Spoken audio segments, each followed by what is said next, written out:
The monsoon session has begun and the Prime Minister began it with scathing attack on the opposition right before the budget session kicked in. Slamming opposition, Modi stated that no one can gag the Prime Minister's voice and the India bloc should rise above acrimony. Called it negative politics by the opposition. Well, in this blistering attack, Modi highlighted opposition's defeat in 2024 polls, asserting that the whole opposition bloc is busy hiding their own failure. He further stated that the opposition should leave the political rivalry for 2029. आपने देखा होगा कि parliament के नए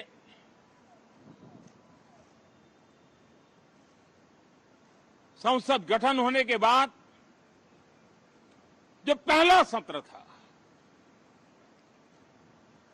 140 करोड़ देशवासियों ने बहुमत के साथ जिस सरकार को सेवा करने का हुक्म किया है देशवासियों ने, उसकी आवाज को कुचलने का अलोकतांत्रिक प्रयास हुआ। 2.5 घंटे तक देश के प्रधानमंत्री का गला घोंटने का, उनकी आवाज को रोकने का, उनकी आवाज को दबाने का लोकतांत्रिक परंपराओं में कोई स्थान नहीं हो सकता है और इसका कोई पश्चाताप तक नहीं है, दिल में दर्द तक नहीं है। मैं आज आग्रहपूर्वक कहना चाहता हूं, देशवासियों ने हमें यहां देश के लिए भेजा है, दल के लिए नहीं भेजा है। ये सदन दल के लिए नहीं, ये सदन देश के लिए है। ये सदन सांसदों तक की सीमा तक नहीं है, 140 करोड़ देशवासियों की एक विराट सीमा करके लिए है। चुने हुए सभी सांसदों का कर्तव्य है, सभी राजनीतिक दलों की विशेष जिम्मेवारी है कि हमने दल के लिए जितनी लड़ाई लड़नी थी लड़ ली। अब आने वाले 5 वर्ष के लिए हमें देश के लिए लड़ना है, देश के लिए जूझना है, एक और नेक बनकर के जूझना है। मैं सभी राजनीतिक दलों से भी कहूंगा कि आइए हम आने वाले 4 साढ़े 4 साल दल से ऊपर उठ करके सिर्फ और सिर्फ देश को समर्पित होकर के संसद के इस गरिमापूर्ण मंच का हम उपयोग करें। Meanwhile, the Finance Minister Nirmala Sitharaman today tabled the economic survey in the Parliament on the first day of the budget session. The economic survey states that the Indian economy is resilient and has seen strong recovery post the pandemic. That's the good news. The survey has estimated that India's real GDP will grow at an approximate 6.6 to 7% in the financial year of 25. The Finance Minister now will present the Union Budget 2024 in Parliament tomorrow. This will be the first budget of the newly elected NDA government. The government is expected to present 6 bills tomorrow.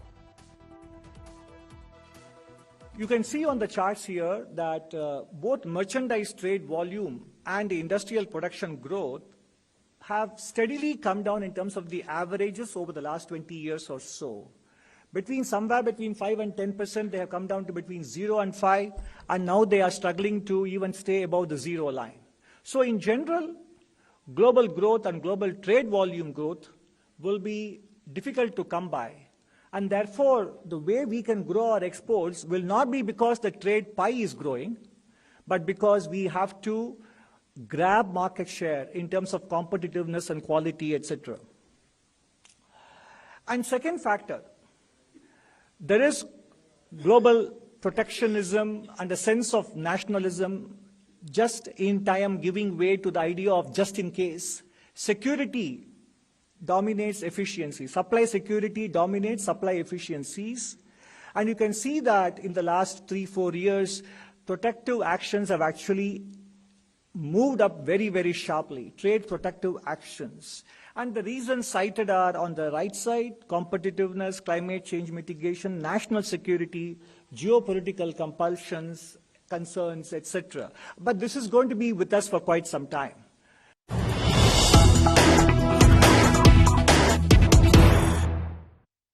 All right, the latest news break coming in. The entire NEET face-off, which is taking place, of course, where the Supreme Court is concerned, also resonating in Parliament in the budget session today, the first day of it.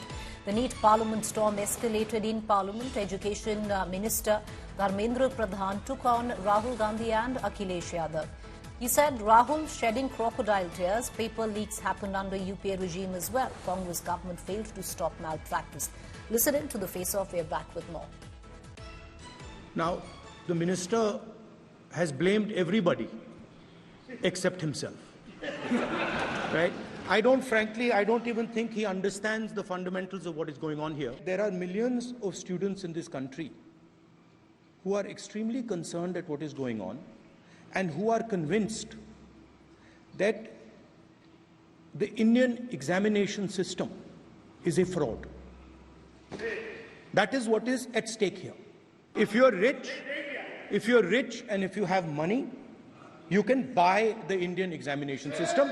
And by the way, and this is the same feeling that the people in the opposition have. As this is a systemic issue, what exactly are you doing to fix this issue at a systemic level? Yes. That's the first question. मेरे जो शिक्षा है, मेरे जो संस्कार है, मेरे जो सामाजिक जीवन है, मेरे को मेरे राज्य की, मेरे सूबे की जनता की स्वीकृति मिली है। मैं किसी की, मेरे बौद्धिक और मेरे संस्कार की सर्टिफिकेट मेरे को सारी सदन में किसी से नहीं चाहिए।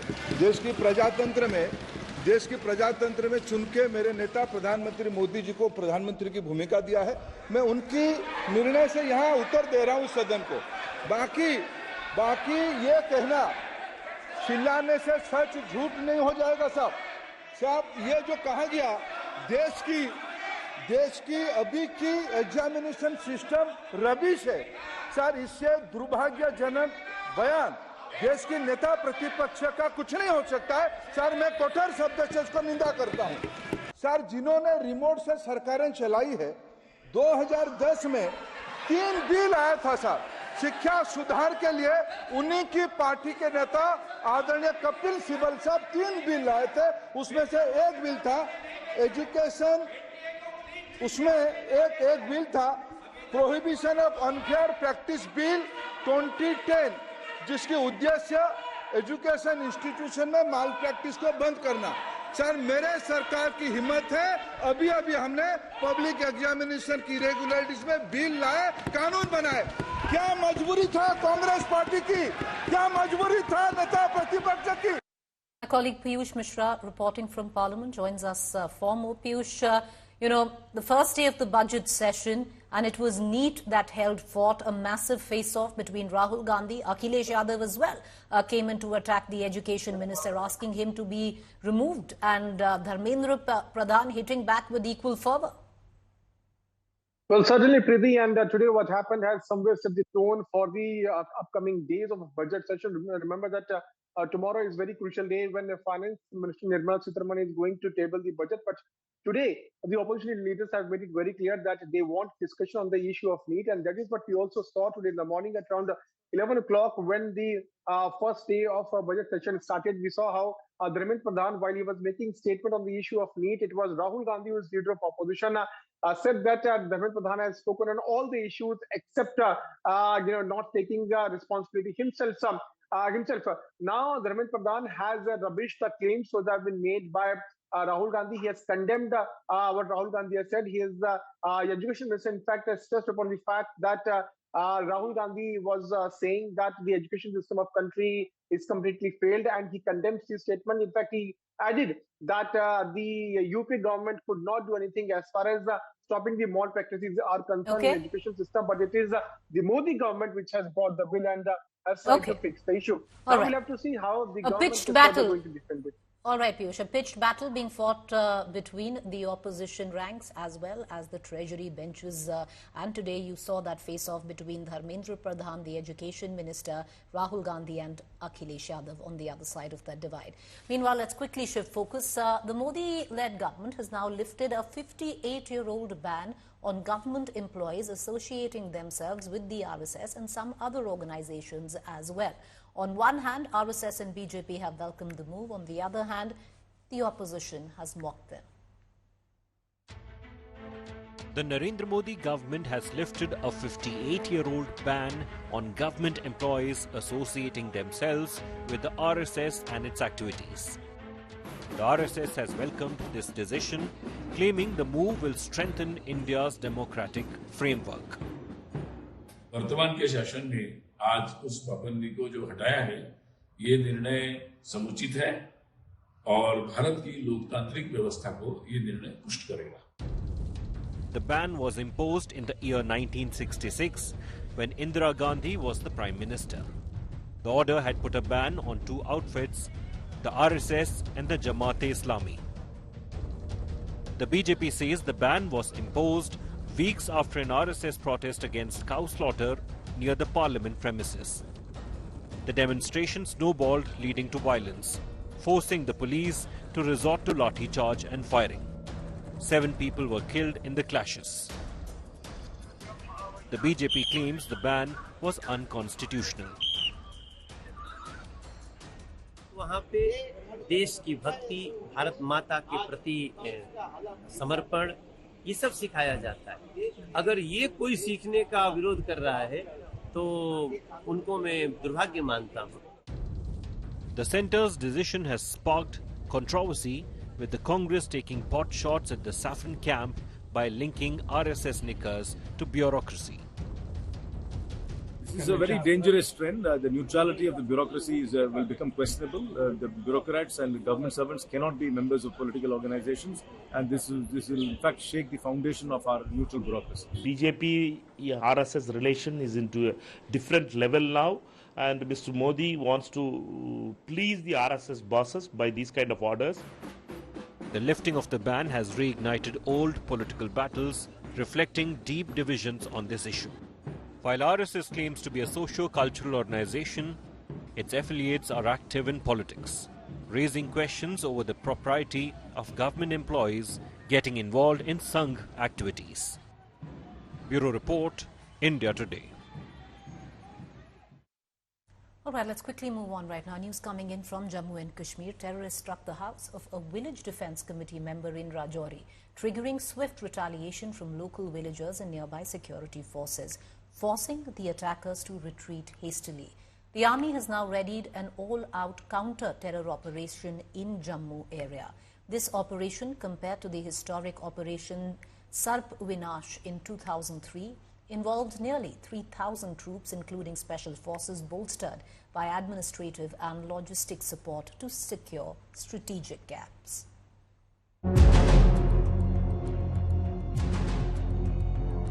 Close to 50 quick reaction teams of Special Forces commandos are being deployed as security forces mount a massive counter-terror operation south of Pir Panjal to neutralize between 35 to 50 terrorists who have repeatedly targeted soldiers and civilians in the Jammu, Poonch, Rajouri, Riyasi and Doda belt. Early on Monday, terrorists targeted the house of a village defense committee member in Rajouri, prompting a fierce retaliation from the village and the security forces deployed nearby, forcing the terrorists to beat a hasty retreat. अफसोस की बात इस बात का है कि दोनों मुल्कों में ये कुछ ऐसे लोग हैं जो नहीं चाहते हैं कि अमन आए. This is being seen as the biggest operation against Pakistan-backed terror south of Pir Panjal after Operation Sarp Vinash in 2003. During Operation Sarp Vinash, the army mobilized additional forces and deployed them in the higher reaches around Hilkaka in the Poonch Rajouri forests, and then moved in additional forces to guard the flanks. Similarly, close to a brigade strength, 3,000 troops with administrative and logistics backup along with special forces, are being rushed to plug the gaps. पिछले दिनों जब army chief भी आए थे, बाकी जो बैठकें भी हुई थी, उससे बहुत रिजल्ट निकलने वाले हैं। अब जीरो टॉलरेंस तो है ही, लेकिन ऑपरेशन ऑल आउट जो चलेगा, इस प्रकार के सभी लोगों को चिन्हित भी किया जा रहा है। उम्मीद करनी चाहिए जल्दी इन लोगों को मार गिराया जाएगा। 500 para-commandos are being deployed for tactical quick reaction to neutralize terrorists should they manage to escape the security cordon. The aim of the security forces is to ensure that terrorists do not slip the multi-tiered hinterland cordon and slip across to Kashmir Valley north of Pir Panjal. The government should immediately strengthen the VDCs. They should give them sophisticated arms, plus they should give them wireless sets to communicate one within the VDC group itself and the security forces, so that any time when this sort of attack happens, the VDCs can immediately inform everyone and the combined action can be taken against the terrorists. The army has also procured 200 additional specially armoured plated vehicles for movement of men and material. Terrorists have successfully ambushed both vehicles and small teams chasing terrorists. The army is also reassessing its operations. Instead of chasing terrorists and walking into an ambush, multiple teams will be deployed to close the gaps and ensure the terrorists do not slip from one area to the other. Similarly, Jammu and Kashmir police are also deploying additional forces close to villages to ensure terrorists do not come to villages looking for food, water, shelter and guides. The security forces operations are also geared at strengthening the village defence committees with additional weapons and communication equipments. One of the biggest challenges for the forces has been paucity of both technical and human intelligence and adequate boots on ground. Both issues are being addressed after the recent spike in terror strikes. As far as this counter-terror operation is concerned, there has not been any fresh contact with the terrorists, but the security forces are on their job. They are trying their level best to flush out these terrorists from the hills of Rajouri district. With video journalist Neeraj Kumar, this is Sunil Bhatt reporting from Rajouri in Jammu and Kashmir for India Today. All right, let's move on. U.S. President Joe Biden has now dropped out of the presidential race, and filling in for him will be Kamala Harris. After weeks of debate over Biden's health and his disastrous presidential debate performance, Joe Biden quit the race for the White House. Taking to social media, Joe Biden shared an emotional message announcing his withdrawal from the race, but he also fully supported and endorsed U.S. Vice President Kamala Harris as a Democrat nominee. Republican nominee and the former U.S. President Donald Trump went all guns blazing against Biden and called him crooked.